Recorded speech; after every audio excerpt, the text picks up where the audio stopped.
Hello everyone, welcome to online academy. तो आज हम इस वीडियो में एचपीटीजीटी हिस्ट्री के कुछ एक इम्पॉर्टेंट एमसीक्यूज देखने वाले हैं, जिसमें हमारा फर्स्ट क्वेश्चन रहने वाला है।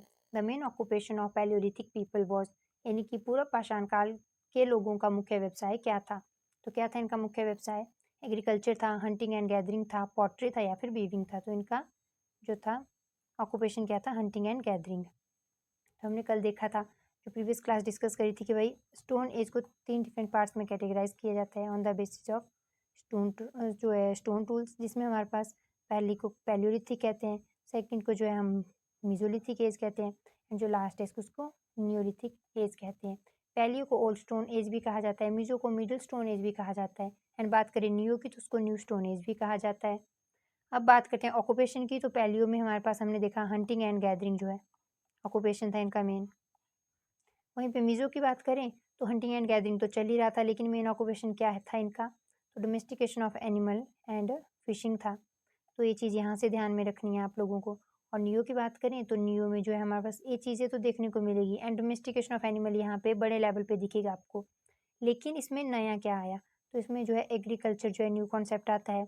एग्रीकल्चर ने लीड करा सेटलमेंट को, यानी कि यहाँ पे डेवलपमेंट होगी सेटलमेंट्स की।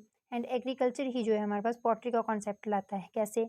आपको पता है पॉटरी माने मिट्टी के बर्तन।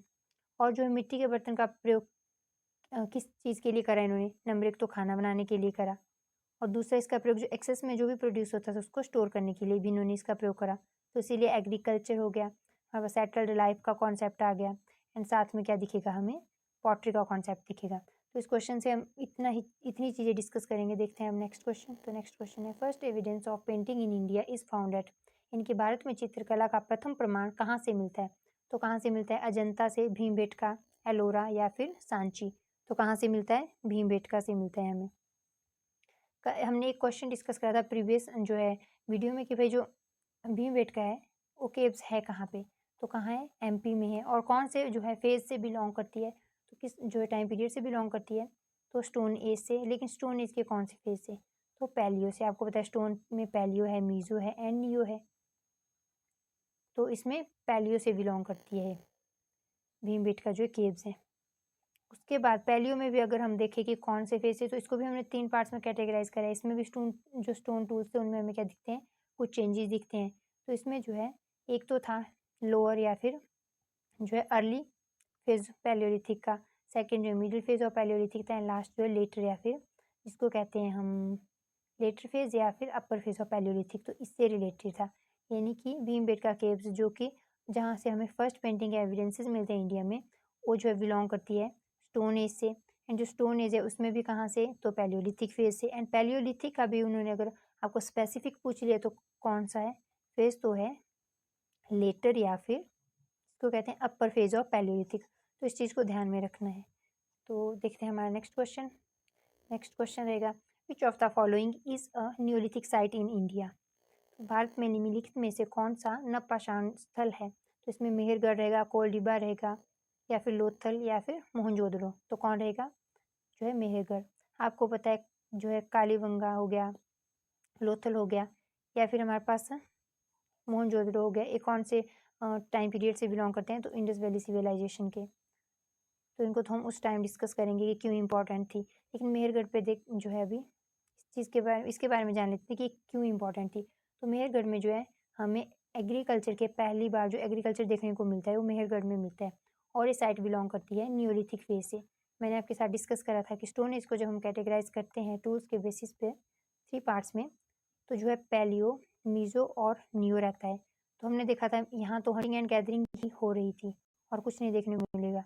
मीजो में हंटिंग गैदरिंग के साथ क्या आ गया? Domestication of animal and fishing आ गया था। नियो में बात करें तो नियो में क्या देखने को मिलता है हमें?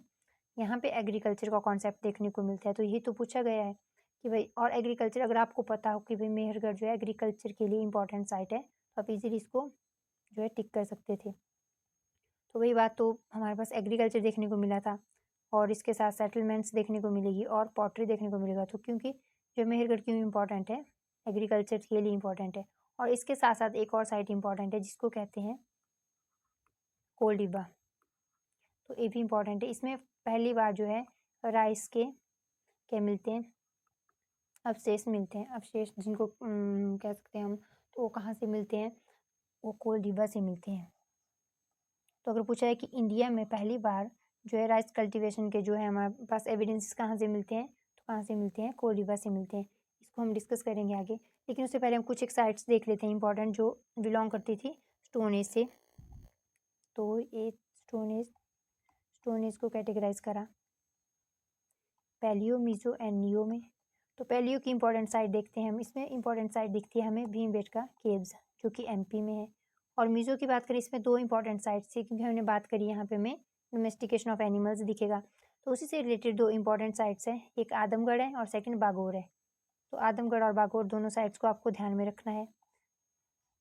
और इसमें न्यूलिथिक पे चलते हैं। तो न्यूलिथिक में अभी मैंने बताया कि न्यूलिथिक की दो इंपॉर्टेंट साइट्स थी।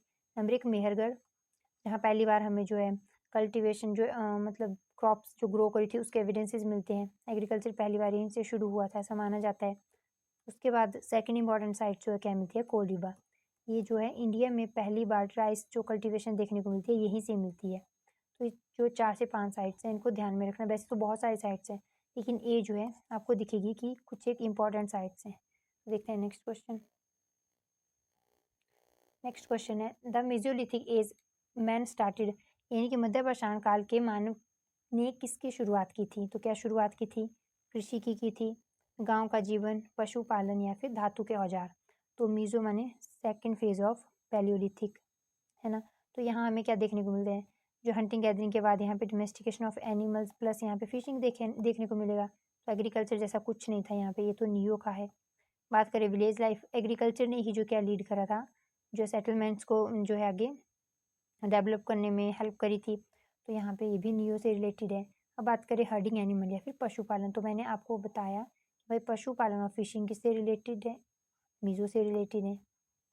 तो इसका राइट आंसर रहने वाला है। और बात करें मेटल टूल्स, तो स्टोन एज है, इसमें मेटल टूल्स का क्या ही काम? इसमें जो भी टूल्स बने हुए थे वो स्टोन के बने हुए थे, तो इसीलिए तो वैसे ही कैंसिल आउट हो जाता है। तो आई होप आपको क्लियर हो गया होगा। देखते हैं नेक्स्ट क्वेश्चन।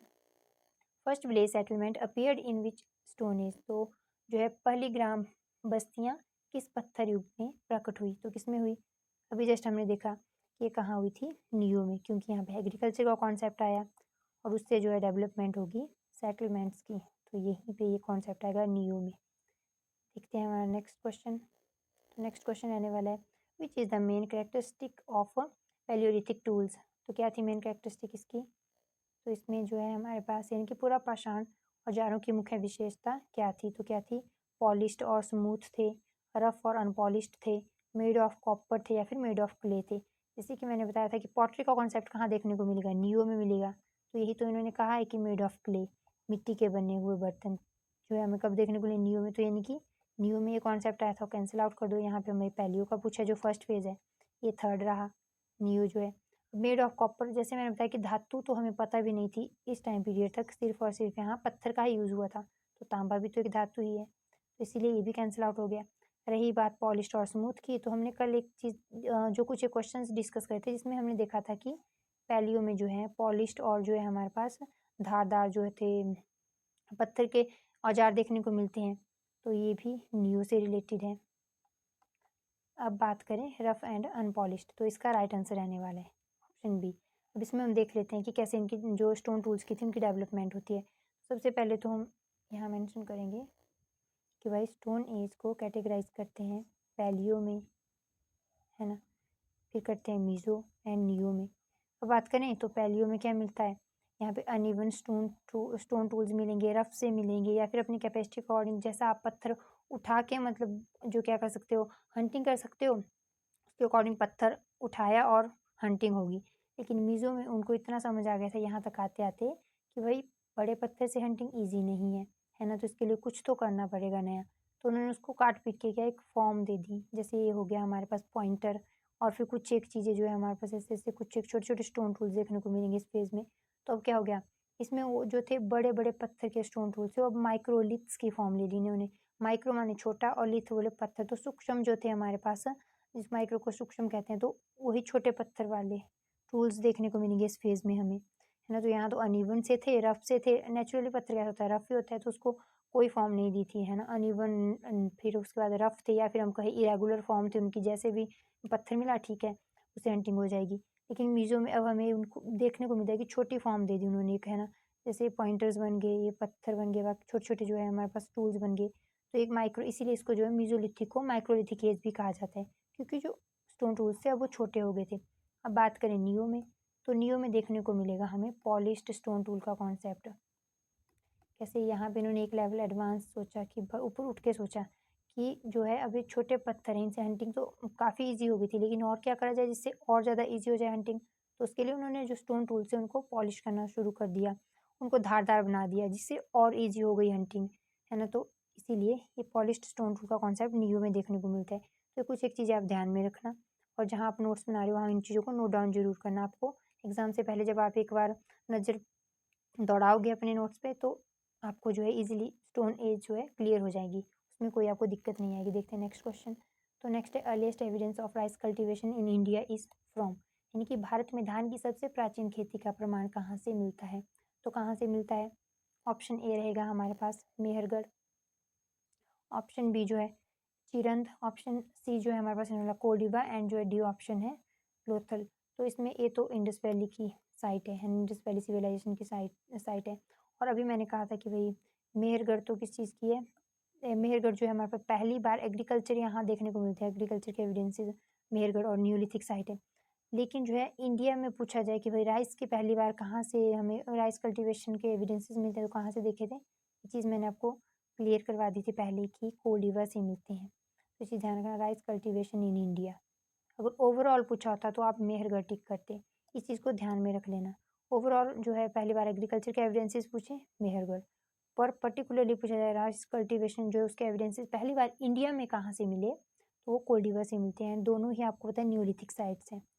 ये तो मैंने बता दिया इंडस वैली सिविलाइजेशन की साइट है, और ये भी जो चिरंदी की इम्पोर्टेंट जो साइट है ये बिहार में है, और किससे रिलेटेड है, मीजोलिथिक साइट है important.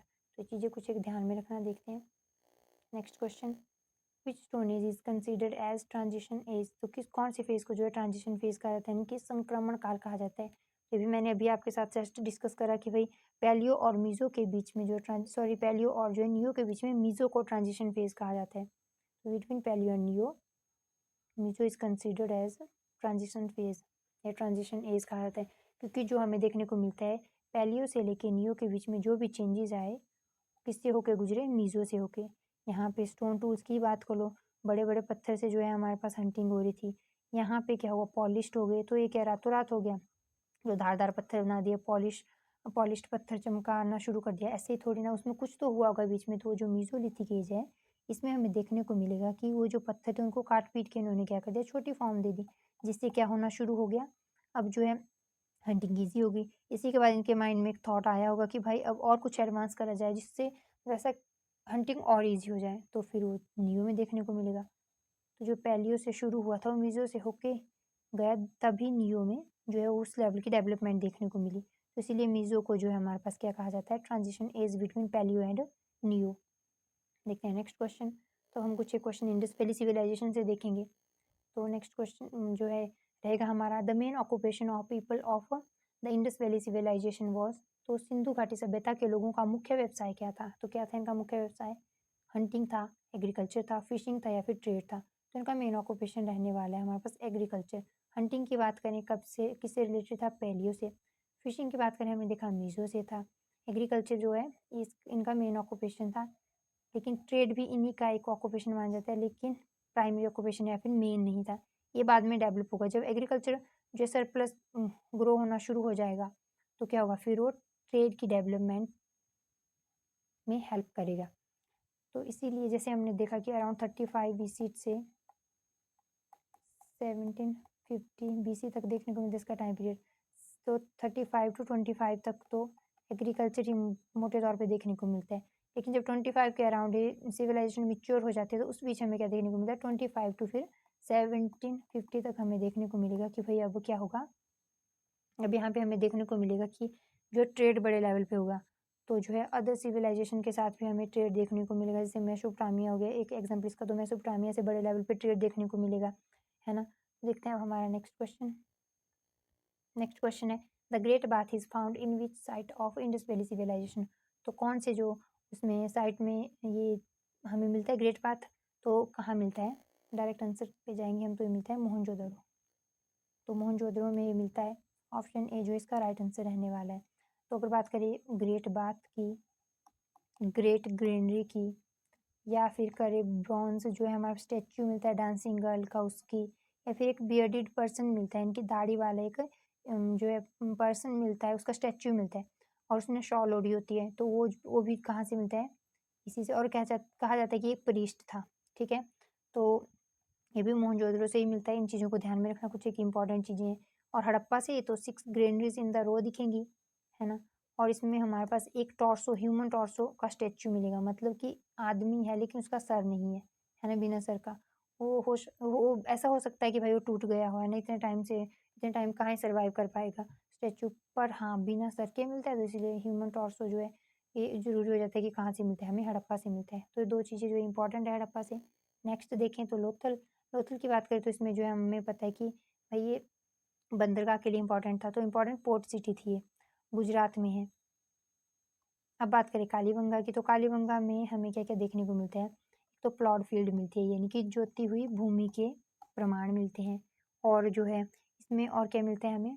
Plus bangle making industry, plus जो है bead making industry. Bead making industry माने जो मनके होते हैं, उनको बनाने वाली इंडस्ट्री थी, ये भी यहाँ से मिलती है।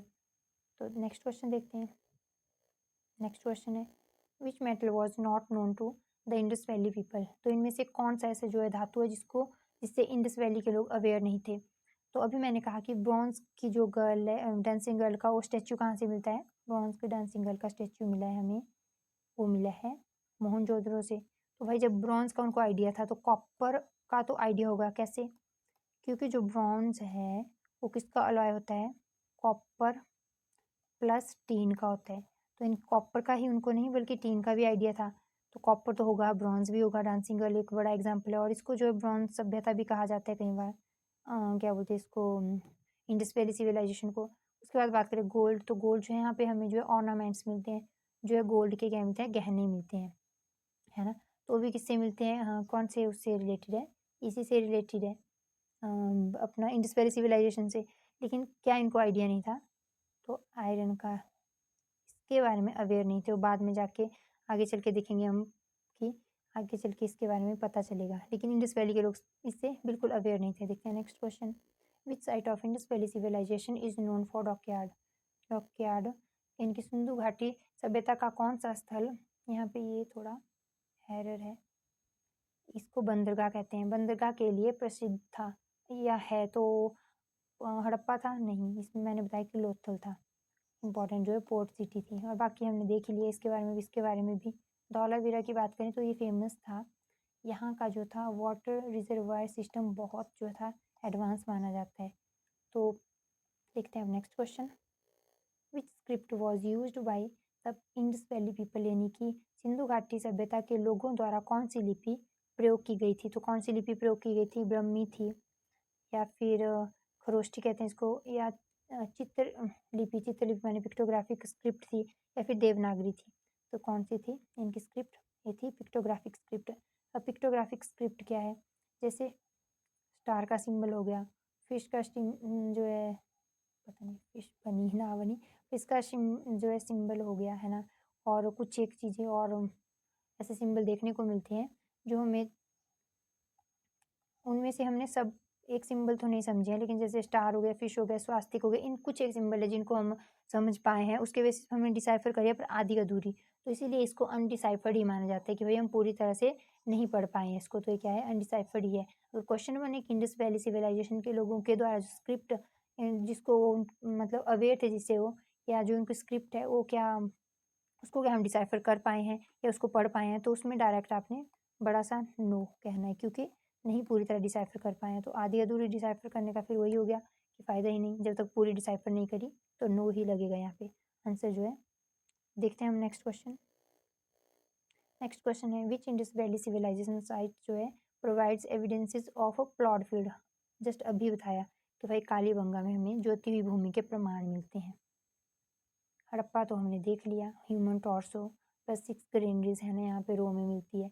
उसके बाद बात करें लोथल पोर्ट सिटी थी इंपॉर्टेंट। धौलावीरा मैंने बोला कि ये अपने वाटर रिजर्वायर सिस्टम के लिए बहुत है जो है फेमस है। उसके बाद नेक्स्ट क्वेश्चन देखते हैं, the famous bearded man statue was found at. तो अगर आपने ध्यान दिया हो तो ये भी हमने डिस्कस कर लिया फर्स्ट ही क्वेश्चन में इसके इंडस वैली सिविलाइजेशन के कि कहाँ पे मिलता है, मोहनजोदड़ो में मिलता है। और माना जाता है एक प्रीस्ट है, इसने एक शॉल भी ओढ़ी हुई है, तो ये जो है मोहनजोदड़ो से रिलेटेड था। और यहाँ पे नया ऑप्शन आया चौहंदरो। चौहंदरो से अब आप एक चीज़ ध्यान में रखना कि बीड मेकिंग इंडस्ट्री यहाँ पर भी फेमस थी। तो 2 जगह मिलती है बीड मेकिंग इंडस्ट्री, तो चौहंदरो और सेकंड मिलेगी हमें कालीबंगा में। तो 2 साइट्स जो है ध्यान में रखना। आप देखते हैं नेक्स्ट क्वेश्चन। नेक्स्ट क्वेश्चन था विच site provides evidences of water reservoir. मैं फिर कहूँगी कि अभी हमने ये चीज़ डिस्कस करी कि भाई कहाँ कौन सी साइट फेमस थी वाटर रिजर्वायर सिस्टम के लिए, तो कौन सी थी, धौलावीरा थी। ध्यान रख लेना इस चीज़ को, और बाकी तो हमने डिस्कस कर ही ली इतनी बार। नेक्स्ट क्वेश्चन पे चलते हैं, the famous dancing girl statue of Indus valley civilization is made of. तो अभी आपको बताया कि भाई जो एक नृत्य की हमें सिंधु घाटी सभ्यता की प्रसिद्ध नृत्य करती हुई लड़की की मूर्ति मिलती है, किससे बनी हुई है, मैंने बताया था कि ब्रॉन्ज की बनी हुई है। और ब्रॉन्ज किसका लाया था ये भी डिस्कस करा हमने, तभी तो हमने देखा कि भाई कॉपर से भी अवेयर थे और टीन से भी अवेयर थे। तो देखते हैं नेक्स्ट क्वेश्चन। नेक्स्ट क्वेश्चन है which Indus valley site is known for bead making and bangle making industry. तो एक कौन सी साइट है, कालीबंगा। यह सारी चीज़ें फर्स्ट क्वेश्चन में ही हमने देख ली थी। तो बीड मेकिंग एंड जो था बेंगल मेकिंग के लिए फेमस थी कालीबंगा। अगर सिर्फ और सिर्फ बीड मेकिंग पूछा होता, बीड मेकिंग इंडस्ट्री, तो चौहंदरो भी होता, तब ऑप्शन आपके पास शायद से ऐसे होते कि ए प्लस सी दोनों ही आंसर है, ए और सी दोनों आंसर है, तब आप इसको टिक करते। या फिर इनमें से कोई एक ही होता ए और सी में से, अगर सिर्फ बीड मेकिंग इंडस्ट्री पूछा होता। क्योंकि यहाँ पे बेंगल मेकिंग भी पूछा है, तो कौन आ जाएगा, कालीबंगा आ जाएगा। हड़प्पा हमने देख लिया इतनी बार, धौलावीरा का भी देख लिया, जस्ट डिस्कस करा क्वेश्चन भी। देखते हैं next question, the Indus Valley script was generally written on. किस पे लिखी जाती थी, पाम लीव्स पे लिखी जाती थी, या फिर कॉपर प्लेट्स पे लिखी जाती थी, सील्स पे लिखी जाती थी, या फिर हमारे पास स्टोन पिलर्स पे लिखी जाती थी। तो आपको पता है कि ये तो 6th सेंचुरी बीसी के अराउंड कॉन्सेप्ट आएगा, ताड़ के पत्तों पर लिखने वाला। कॉपर प्लेट्स भी हमें मौर्यन एम्पायर के अराउंड में, if I am not wrong, तभी देखने को मिला है जब हम चंद्रगुप्त मौर्य के जो है 2 इंपॉर्टेंट कॉपर प्लेट्स के जो है इंस्क्रिप्शंस मिलेगी, तो वहाँ देखने को मिलेगा। बात करें स्टोन पिलर्स की, तो ये अगेन मौर्यन एम्पायर से जो है उसमें हमें प्रोमिनेंट दिखती है, कब, तो अशोका के टाइम पे। लेकिन जब बात करें हम इंडस वैली के लोगों की, तो कहाँ, तो जो सील, इनकी ऑप्शन सी जो है इसका राइट आंसर रहने वाला है।